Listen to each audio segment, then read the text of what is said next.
राज्याचे लाडके मुख्यमंत्री देवेंद्र फडणवीस जी, उपमुख्यमंत्री माननीय एकनाथरावजी शिंदे साहेब, मंत्रिमंडळातील माझे सहकारी मंगलप्रभात लोढाजी, ॲडव्होकेट आशिष शेलारजी, डॉक्टर नीलमताई गोरेजी, डॉक्टर पंकज भोयरजी, राज्यसभा सदस्य मिलिंद देवराजी, विधिमंडळातील आमचे सहकारी सुनील शिंदेजी, सचिन अहिरजी, महेश सावंतजी, कालिदास कोळंबकरजी, सदा सरवणकरजी, माजी आमदार किरणोस्करजी, अनेक क्षेत्रातले उपस्थित असणारे सर्वच मान्यवर ज्यांच्या विनंतीला मान देऊन आपण उपस्थित राहिला ते आमचे गृहनिर्माणचे अपर मुख्य सचिव असीम कुमार गुप्ता, तसंच मिलिंद शंभरकरजी, मिलिंद बोरीकरजी, आज आवर्जून ह्या कार्यक्रमाला आलेले संभाजीराव झेंडे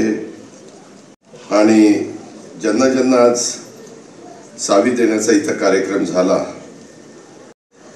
बीडीडी चाळीतील सर्व लाभार्थी, घरमालक, पत्रकार मित्र, बंधू भगिनींनो, माझ्या तरुण मित्रांनो, आजचा दिवस खरोखरीच अतिशय महत्त्वाचा अशा प्रकारचा दिवस आहे, कारण ज्यावेळेस चाव्या देण्याचा कार्यक्रम होत होता त्यावेळेस आमच्या आई समान, आमच्या मोठ्या बहिणी, अशा अनेक मान्यवर हे तिथं वडील समान हे चाव्या घेत होते आणि सुरुवातीला तर काही जणांच्या डोळ्यामध्ये आनंदाश्रू आले. इतका आनंद आणि समाधान त्या सगळ्यांच्या चेहऱ्यावर पाहायला मिळत होतं. खूप वर्षाचं स्वप्न होतं, अनेक जण आले, अनेक जण गेले, अनेक आली, अनेक, परंतु हा होईल काय होईल.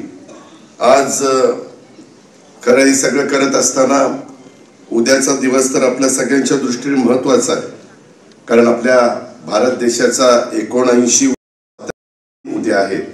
त्यानिमित्तानं मी सुरुवातीलाच उपस्थित असणाऱ्या तमाम मान्यवरांना, बंधू भगिनींना, महाराष्ट्रातल्या जनतेला स्वातंत्र्य दिनाच्या मनापासून शुभेच्छा देतो. आजचा दिवस आपल्या वरळीकरांच्या दृष्टीने अतिशय ऐतिहासिक आणि आनंदाचा आणि अभिमानाचा अशा प्रकारचा क्षण आहे, कारण अनेक वर्षाचे अथक प्रयत्न, अनेकांनी खस्ता खाल्ल्या, अनेकांनी प्रयत्न केले आणि स्वप्न आता त्यांचं पूर्ण होत आहे आणि पहिल्या टप्प्यातल्या घरांचं वितरण आज या बाबतीमध्ये झालंय. मी 1991 पासून राजकीय जीवनामध्ये काम करतो, पहिल्यांदा खासदार आणि नंतर अनेक पद आजपर्यंत भूषवलीत आणि मी अनेकदा सरकारच्या कुठल्याही डिपार्टमेंटच्या किंवा कुठल्याही कामाच्या उद्घाटनाला जातो किंवा मुख्यमंत्र्यांच्या बरोबर, उपमुख्यमंत्र्यांच्या बरोबर जाण्याची संधी मिळते. त्यावेळेस कन्स्ट्रक्शन, जरी मी ते क्षेत्र मधलं शिक्षण घेतलेलं नसलं तरी देखील मला त्याची आवड आहे आणि आजपर्यंत मी बऱ्याच बांधकामाच्या बाबतीमध्ये निर्णय घेतलेले आहेत. उतरल्यापासून गाडीतनं बघत होतो, मी थोडं आलो, पाऊस येत होता, की याच्यात काही कुठं दाखवायला काही चूक दिसते का. मी शेवटपर्यंत बघत होतो पण मला कुठलाही चूक दिसली नाही. इतकं दर्जेदार, मी खोटं सांगत नाही. हे 100 वर्षापूर्वीची चाळ आपण काढली, 1920 सालची चाळ. त्यावेळेस ब्रिटिशांनी ही उभी केलेली चाळ आणि त्याच्यामधनं अनेकांची पिढ्या तिथं गेल्या.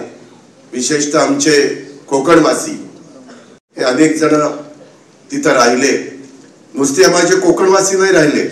आत्ताच मी माझ्या एका आईला विचारलं की तू कुठली, तर म्हणली मी बारामतीचे कटफळीची. म्हणजे माझं कटफळ गाव पण तिथं निघालं, आमचं कोकण निघालं, आपला भारतातली देखील वेगवेगळ्या भागातनं मिनी भारत अशा प्रकारची आपली बीडीडी चाळीची ओळख आणि त्याच्यातून आज महायुतीच्या सरकारने हे सगळं काम हातामध्ये घेतलं आणि ते पूर्णत्वाला जात आहे. सरकारने केलेल्या प्रयत्नामुळे देशाचं ग्रोथ इंजिन असलेल्या मुंबईतील नागरिकांच्या जीवनामध्ये आमूलाग्र बदल होईल आणि शासनाच्या धोरणांमुळे रखडलेले पुनर्विकासाचे प्रकल्प देखील पूर्ण होतील. तसेच झोपडपट्टी मुक्त मुंबईच्या दृष्टीने वाटचाल होईल, याबद्दल माझ्या मनामध्ये ती मात्र शंका नाही. नेहमी काम करणाऱ्यांनी स्वप्न बघितली पाहिजे, ती अतिशय मोठी स्वप्न बघितली पाहिजे. हे होणारच का होणार नाही. त्याच्यामुळं बीडीडी चाळीच्या संदर्भातले जवळपास 92 एकर हा एरिया 3 ठिकाणी असणारा, आणि त्याच्यात आम्हाला दाखवत होते सगळे की बाबा कशा कशा इमारती चालल्या. खरोखरीच इतकं देखणं काम, आणि प्रत्येक इंच जागेचा कसा वापर करावा ते तुम्ही त्या सदनिकेमध्ये जाऊन बघा.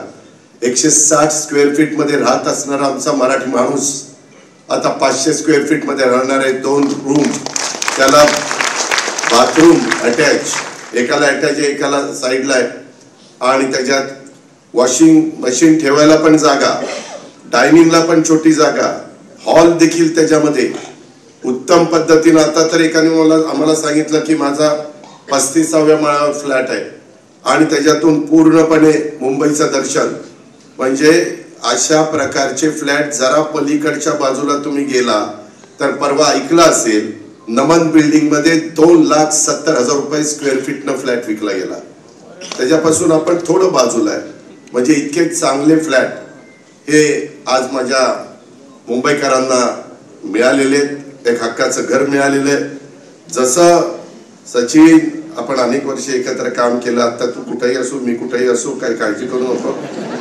पण जसं बीडीडी चाळीचं स्वप्न पूर्ण झालं, मी माझ्या मुख्यमंत्री उपमुख्यमंत्री सगळ्यांच्या साक्षीने सांगतो, काही वर्षांनी धारावीचं स्वप्न देखील असंच पूर्ण होणार आहे.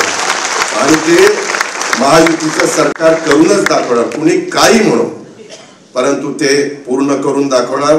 जसं लोक बाहेरची येत होती की झोपडपट्टीमध्ये धारावीत लोक कशी राहतात, पुढं काही वर्षांनी लोक येतील परदेशातली, अहो असणारी धारावी ह्या सरकारने कशा पद्धतीनं केली, इतकं चांगल्या पद्धतीचा तो प्लॅन हा आपण करतोय. तुम्ही विश्वास ठेवा.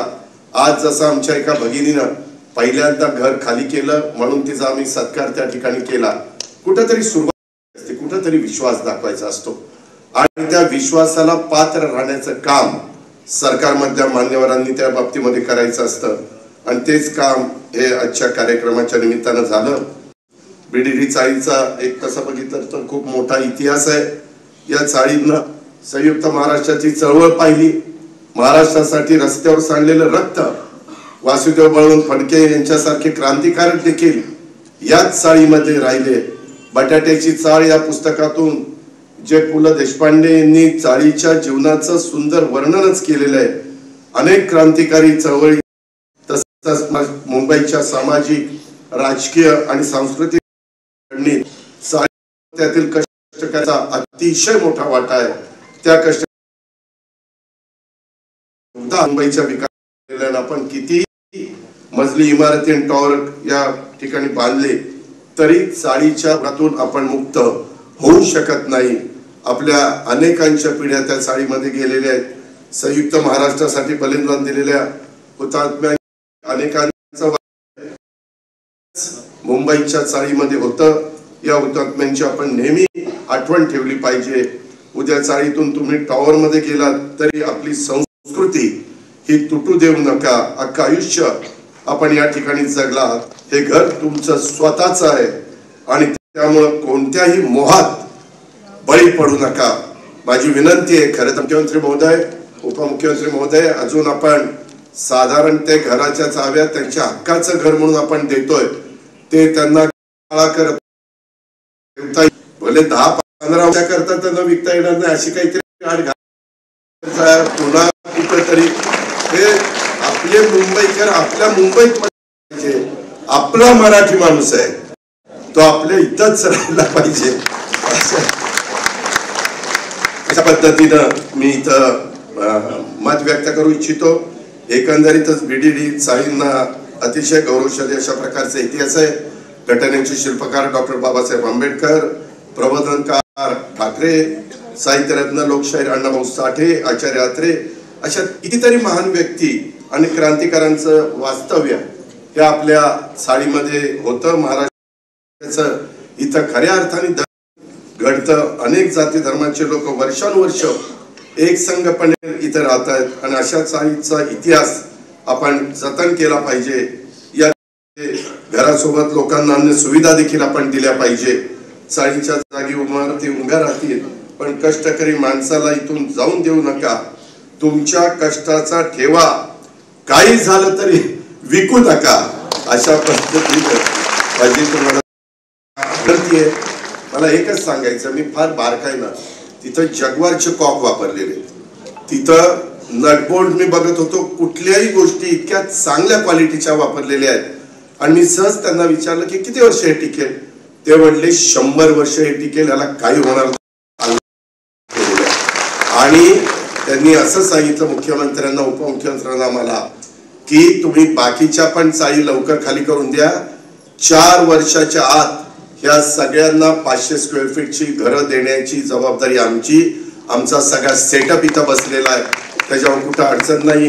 ग्रीनरी देखील आपण तेवढीच ठेवतो. आणि त्याच्यामुळं हे अनेक वर्षाचं जे काही स्वप्न होतं ते स्वप्न प्रत्यक्षात साकार करण्याच्या करता ज्या ज्या माझ्या सहकारी मित्रांनी हे काम केलेलं आहे त्यांचं मी मनापासून कौतुक करतो, अभिनंदन करतो. तसंच या पुनर्वसन सदनिकांसोबतच बीडीडी चाळीच्या परिसरामध्ये आपलं जे जांभोरी मैदान आहे आणि आंबेडकर मैदानाचंही जतन केलं जाणार आहे. जांभोरी मैदान हे आजही अनेक ऐतिहासिक गोष्टीचं साक्ष देतं. आणि याच घटनेचे शिल्पकार डॉक्टर बाबासाहेब आंबेडकर यांची सभा झाली होती. कामगार नेते डॉक्टर दत्ता सामंत यांचं कामगार चळवळीचं प्रमुख केंद्र हे देखील या भागात होतं. ही इतिहासामध्ये नोंद आहे, आपण पाहिलेली आहे. आणि ज्या चाळीमध्ये अनेक सभा संमेलनं गाजली, बीड चाळीतील रहिवासी, बाजागिरणी कामगार, धारावीतील रहिवासी अशा सर्वांना त्यांच्या हक्काचं घर मिळवून देण्यासाठी महायुतीचं सरकार, शासन हे कटिबद्ध आहे. आमच्याकडं ही जबाबदारी आहे. मी मुख्यमंत्री वतीनं देखील सांगू शकतो की आम्ही एकंदरीत या राज्याचा आणि विशेषतः भविष्यात शाश्वत आणि सर्वांगीण विकासासाठी कुठल्याही प्रकारे निधी कमी पडू दिला जाणार नाही अशा प्रकारे मी राज्याच्या प्रमुखाच्या साक्षी आणि या ठिकाणी थांबतो. जय हिंद, जय महाराष्ट्र. धन्यवाद पवार साहेब. केवळ योजनांची आखणी न करता त्या योजना प्रत्यक्षात आणण्यासाठी जमिनीवर उतरून काम करणारे, सुस्पष्ट उद्दिष्ट, शिस्तबद्ध